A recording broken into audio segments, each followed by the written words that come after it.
Depois das entrevistas do futuro craque brasileiro, Hendrick, muitas pessoas começaram a se perguntar: quem foi Bob Charlton? Será que realmente foi tão bom assim? Ou então, só uma jogada de marketing da joia brasileira? Se foi jogada de marketing, eu não tenho como dizer. O que posso é que Bob Charlton foi, sem a menor dúvidas, o melhor jogador da história da Inglaterra. O Ronaldinho Gaúcho da coroa. O que ele jogava era incomparável. Suas jogadas, arrancadas, velocidade e um drible que sim, só podemos comparar com o Ronaldinho. Pode parecer brincadeira, mas quando o Hendrick diz que ele foi um dos melhores, ele não estava brincando. Charlton está no mesmo nível que lendas do nosso futebol, em uma época onde jogadores ingleses não eram tão bons assim. Pelo contrário, Bob se destacava muito justamente por ser tão acima da média. Primeiro, porque ele teve todas as características de um jogador exuberante: técnica apurada, inteligência fora do comum, pioneirismo tático, força nos chutes, faro de gol e espírito vencedor, além de cavalheirismo e exemplo de fair play. Bob Charlton levou o Manchester United ao seu auge. Ele transformou o clube numa máquina de papar títulos. Ele levou o escudo do United ao ponto mais alto da Europa, como a Champions de 1967 e 1968, e isso que nem citei a Copa do Mundo de 1966, onde, além de jogar muito, ele foi o responsável por dar o primeiro e único título de Copas do Mundo da Inglaterra. Quando você ouvir esse nome, Bob Charlton, se lembre, ele foi um dos maiores britânicos de todos os tempos, mas o inglês foi mais imortal do que todos pensam, pelo fato de ter driblado não somente os adversários, mas principalmente a morte. O craque nasceu em Ashington, cidade inglesa famosa por suas minas de carvão. Bob Charlton tinha o futebol no sangue, uma herança familiar do esporte. Seus tios e primos de sua mãe foram todos jogadores de futebol, o que inevitavelmente levou o jovem Bob aos campos da vizinhança e da escola. Em 1953, Joe Armstrong, olheiro do Manchester United da época, foi até um campeonato escolar atrás de jovens promessas. E então, viu um jovem que se destacava completamente. Era ridículo a diferença dele para os demais. Quando o viu, Joe pensou: esse garoto vai salvar o país. Ele estava se referindo da vergonha que os ingleses tinham na época. O país que havia fundado o futebol e até então não tinham ganho nenhuma Copa do Mundo. Nunca tinham chegado nem numa final. Naquele momento, eles estavam desesperados por uma Copa e fariam qualquer coisa por uma. Aos 15 anos de idade, Bob foi chamado para jogar na base do Manchester United. Inicialmente, a mãe de Charlton não via com bons olhos a ideia de seu filho jogar futebol. Ela preferia que ele estudasse engenharia elétrica. No entanto, o destino de Bob era outro. Ele nasceu para criar jogadas e levar energia a cada campo de futebol que pisasse. Em outubro de 1957, Bob se tornou profissional no Manchester United, fortalecendo um dos times mais icônicos do clube, o Bursby Babes. O time ficou conhecido pelo fato de que a maioria dos jogadores tinham idade em média de 21 a 22 anos. Era um time veloz, com muita vitalidade e força. O técnico era Matt Bursby, por isso Bursby Babes. Ele havia construído um esquadrão rápido, talentoso e muito competitivo, que rendeu os melhores frutos nas temporadas de 1955 a 1957, quando os Demônios Vermelhos faturaram o bicampeonato inglês. Foi na conquista de 1957 que Charlton fez sua estreia ao marcar 2 gols na vitória por 4-2 sobre o Athletic e começou a despontar como um dos grandes e promissores talentos da Inglaterra, com uma visão de jogo fantástica, arrancadas fulminantes e uma perna esquerda venenosa, matadora e aniquiladora. O seu início foi avassalador. Sim, ele fez 10 gols em 14 jogos e aquilo estava deixando todos confusos. Ele era realmente tão bom assim ou havia se encaixado tão bem que estava jogando além do que podia? O que posso dizer é que pouco tempo depois todos perceberam que realmente ele era fora de série e rapidamente os olhos dos ingleses se acenderam para a nova joia do United. O clube inglês também estava completamente descontrolado, passava por cima de todos. Era o típico time que não tinha medo de tomar gols, porque sabia que faria mais. No campeonato inglês, teve 28 vitórias, 8 empates e 6 derrotas, 103 gols marcados e 54 sofridos em 42 jogos. Além de Charlton, o time contava com Tommy Tyler, Dennis Viollet, Lyon Whelan e Johnny Barry, e muitos outros. A equipe do United voava em campo e encantava a todos onde quer que estivesse. Como não? Os vermelhos jogavam o famoso futebol arte, com tabelinhas, velocidade e arrancadas que davam gosto de ver. Ainda em 1957, o United por muito pouco não conquistou a Copa da Inglaterra, mas acabou perdendo por 2-1 para o Aston Villa na final. Mas aquilo não abalou o time. Na Liga dos Campeões, o time inglês estava confiante, afinal estava dominando no seu país e a Europa os aguardava. Eles foram passando sem problemas até chegarem nas quartas, que seria contra o Atlético Bilbao. O primeiro jogo na Espanha, o United perdeu por 5-3, um jogo inesquecível do time espanhol, que deu a vida para garantir em casa a classificação. Mas o segundo jogo seria em Old Trafford, na casa do Manchester United, e lá os torcedores do clube vermelho veriam um jogo destruidor. O que o United, o que Bob Charlton jogaram naquela partida foi fora de série. O Bilbao não teve chances e perdeu por 3-0. Eles estavam nas semis, porém o Real Madrid de Gento, de Stefano, Copa e Real era o adversário. E como posso dizer, mesmo com muitas dificuldades, o time branco passou o trator por cima dos jovens ingleses, que faziam história ao enfrentar um time tão experiente e poderoso quanto aquele elenco do Real. Mesmo assim, aquele time do Manchester United era muito promissor. Todos esperavam que em mais 2 temporadas aqueles jovens se tornariam os melhores da Europa e dominassem o continente. Afinal, era um elenco muito promissor e tinha muito a evoluir. Porém, as coisas acontecem da forma como tem de ser, não de como esperamos. O Manchester United voltava de um empate contra o time Estrela Vermelha de Belgrado, na Iugoslávia, em jogo válido pelas quartas de final da Copa da Europa, quando ocorreu a maior tragédia na história do clube inglês. Naquela tarde de quinta-feira, 6 de fevereiro de 1958, há 65 anos, o avião que levava a famosa equipe britânica parou em Munique, na Alemanha, para ser reabastecido. Ao dar sequência à viagem, após 2 tentativas frustradas de decolagem, a tripulação tomou uma decisão que levou à morte de 23 pessoas, entre elas 8 jogadores do time. A tripulação tentou decolar para seguir viagem, mas problemas técnicos impediram a aeronave de alçar voo.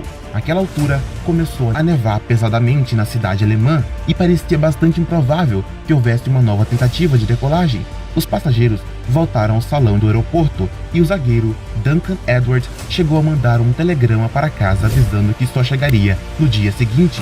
Porém, o comandante do avião, James Stein, um ex-piloto da Força Aérea Britânica, insistiu para manter o plano de voo. Isto selaria o destino de todos. Um problema técnico prejudicava a aceleração da aeronave, mas o piloto argumentou que, como a pista tinha 2 km, havia espaço para alcançar os 220 km por hora necessários para decolar. Mas não foi isso o que aconteceu.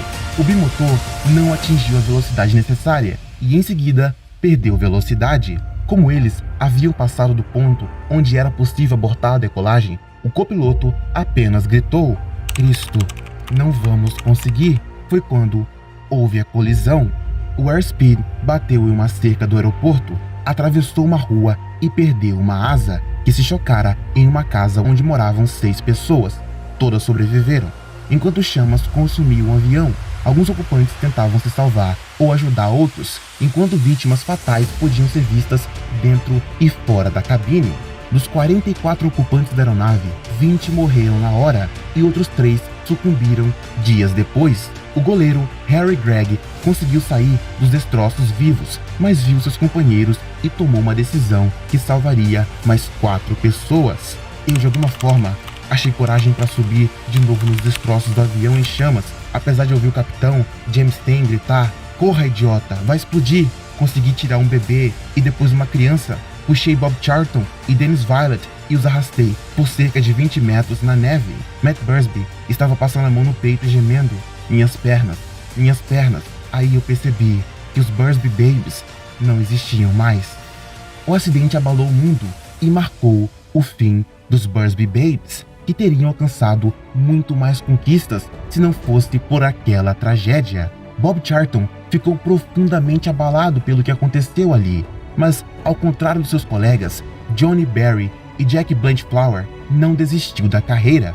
Ele sentiu que precisava seguir em frente e continuar jogando. Se Charlton sobreviveu, acreditava que havia um motivo para isso. Ele tinha uma missão a cumprir e daria um jeito de alcançá-la.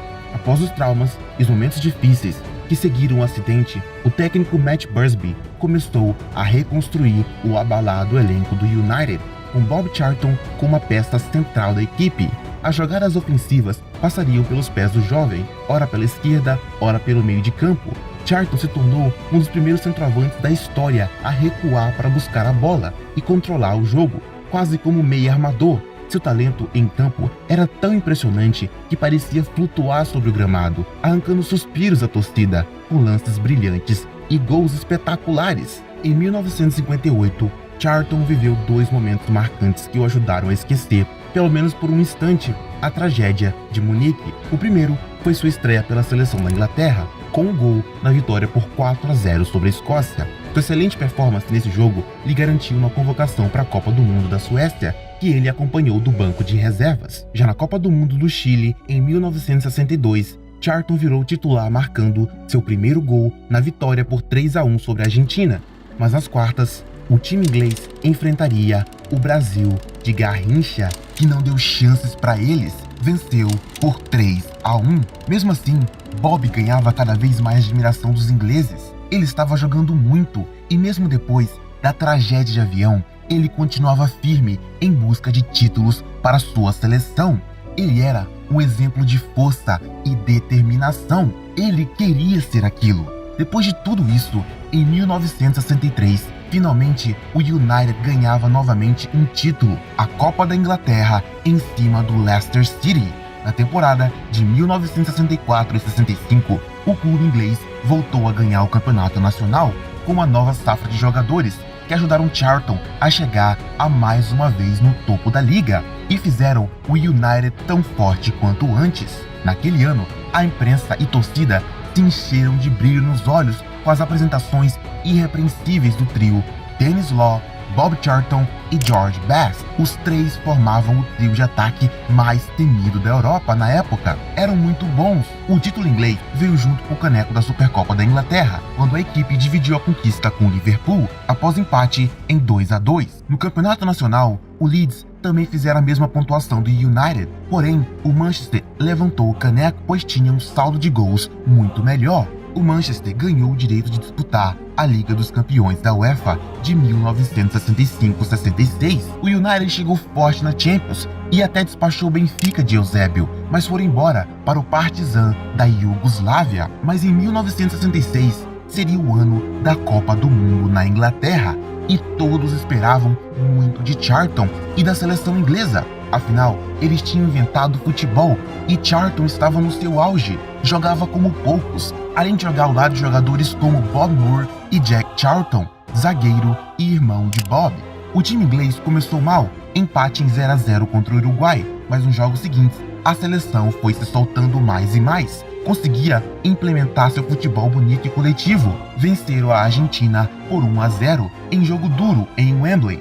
Porém, nas semis encararam Portugal de Eusébio, artilheiro do Mundial e um dos poucos jogadores que estavam na Europa que podiam encarar Bob de frente. A partida foi dura, mas Charlton marcou 2 gols, fazendo seu melhor jogo no Mundial.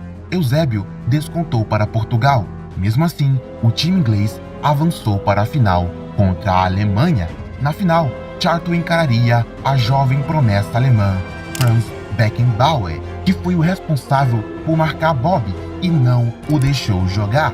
Após 2-2 no tempo normal, a final iria para a prorrogação. Na verdade, todos imaginavam que iria para os pênaltis, porém, uma polêmica surgiu justamente nos minutos finais da partida. A polêmica ficou a cargo do atacante inglês Hurst, que partiu para o ataque e chutou forte. A bola bateu no travessão e quicou sobre a linha. Saindo do gol, o árbitro não estava certo se a bola entrava ou não, por isso consultou seu assistente, Toff Bakhramanov. Mas o interessante era que os dois não falavam bem o inglês, então a comunicação não estava boa. Por isso, o árbitro decidiu validar o gol. Afinal, segundo ele, Em lances polêmicos, com muita indecisão, o gol sempre precisa ser priorizado. A Alemanha ficou revoltada, mas alguns minutos depois, Hurst marcou mais um. Em Wembley, com mais de 90 mil torcedores, a Inglaterra era campeã do mundo. Na vitória por 4-2, o estádio explodiu, a Inglaterra enlouqueceu, a torcida invadiu o gramado ensandecida de felicidade. Os inventores do futebol, enfim, podiam receber a cobiçada taça Jules Rimet das mãos da rainha e fazer a festa em casa. Era um sonho realizado para Bob Charlton, que vivia seu mais belo e glorioso momento na carreira. Para coroar um ano mágico, o craque também recebeu a Bola de Ouro de 1966 pela revista France Football. Além de ganhar a Copa, ele era o melhor do mundo. E isso era claro. O que estava jogando foi algo sem precedentes. A conquista da Copa foi muito importante para Bob, mas quando o Manchester United venceu a Champions League de 67-68, foi como se tirasse um peso gigantesco de suas costas. Afinal, os Bursby Babes tinham um sonho de ganhar uma Champions League juntos. Depois do acidente, aquilo era impossível. Então, ganhar uma Liga dos Campeões virou razão de vida para Charlton. A conquista viera exatamente 10 anos após o acidente de avião que abalou Bob e o mundo. No caminho antes da final, o United eliminou Gorg Zabrze e o Real Madrid, que perdeu por 1-0 na Inglaterra e empatou em 3-3 em Madrid. A final seria contra o Benfica. Foi disputada no estádio Wembley, lotado com mais de 90 mil torcedores, no mesmo palco do título mundial de 66. Charlton se inspirou e abriu o placar no começo do segundo tempo. Minutos depois, Graça empatou para o Benfica e o jogo foi para a prorrogação, quando o Benfica piscou 4-1 em menos de 10 minutos. A partida estava selada para o Manchester United, que venceu a Champions. Era o primeiro time inglês a vencer o campeonato europeu. O United se tornou o maior time do país e o mais poderoso disparado, com um elenco monstruoso liderado pelo maior jogador da Inglaterra, Bob Charlton. Nesse período, Matt Busby recebeu da rainha da Inglaterra o título de Sir, a mais alta honraria que um plebeu pode receber no país. Após esse título, o Manchester não conseguiria manter sua hegemonia no continente. O seu trio de ataque não funcionava mais, já que Law começou a se lesionar muito e Best teve problemas com o alcoolismo e Bob teve de assumir toda a responsabilidade.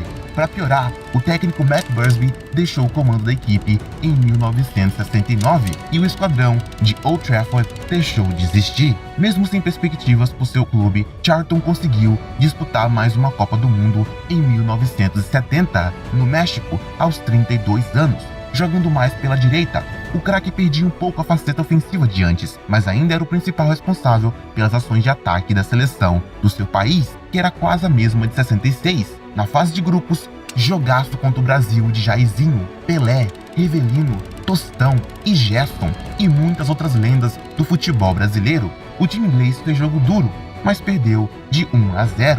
Nas quartas, nova guerra contra a Alemanha, Beckenbauer versus Charlton novamente.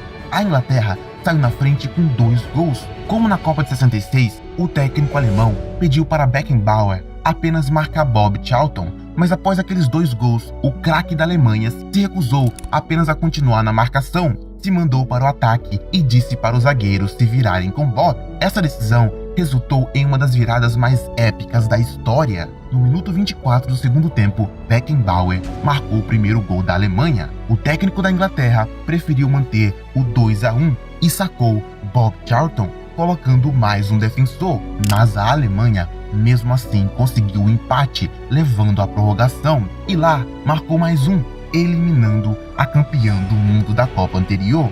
Aquela derrota abalou muito o craque inglês, que decidiu se aposentar da seleção, segundo ele, para dar mais espaço para as novas gerações. Ao término da temporada 1972 e 73, Bob Charlton encerrou sua brilhante e histórica passagem pelo Manchester United para assumir o cargo de jogador e treinador no Preston North End, onde ele ficou apenas até 1974, ano de sua aposentadoria do futebol aos 37 anos. Em 1994, o craque foi nomeado Sir pela Rainha Elizabeth II, título mais do que merecido e que correspondia em gênero, número e grau a carreira exemplar do craque do United e da seleção inglesa.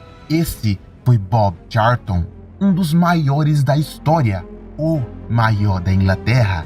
E sim, ele merece ser lembrado até hoje, afinal, é o segundo maior artilheiro da história da seleção inglesa, com 49 gols em 106 jogos, e o segundo maior artilheiro da história do Manchester United, com 249 gols em 758 jogos.